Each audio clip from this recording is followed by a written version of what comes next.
All right, please put your hands together for your next comic. He's very funny. Joey Bronner.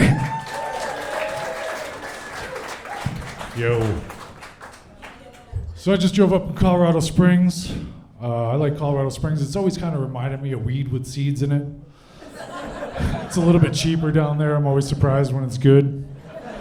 I live down there with my wife. We're actually in a non-traditional marriage. We still enjoy each other's company. And she still finds me attractive even though I swim with my shirt on. I prefer to make love with my shirt on as well. It can get a little awkward because, she'll spend some money on some nice lingerie and I just kind of like shuffle in my Winnie the Pooh outfit. My poor dog's in the corner like Eeyore. Don't worry, this won't last long. But my wife is actually really great with kids, and she thinks that I hate them, but she doesn't understand that I can't approach and talk to them the way she does. Like, I can't just walk up to a kid at a baseball game and start saying things like, "That's a pretty dress." Just doesn't go over well. "How old are you?"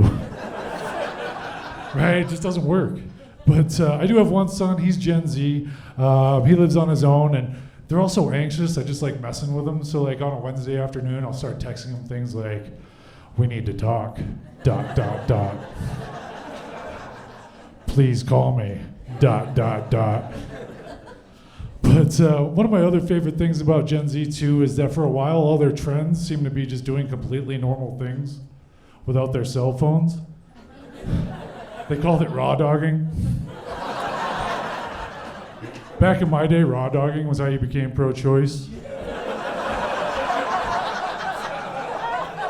Another universal fact about raw dogging is everyone's mom has done it. At least once.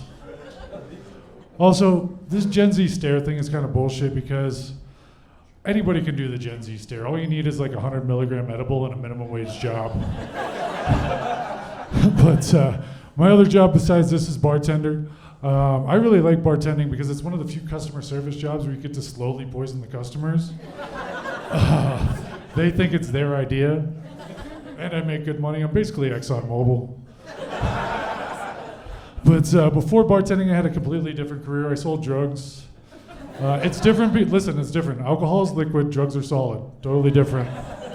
But that came to an abrupt end when I sold drugs to a cop twice.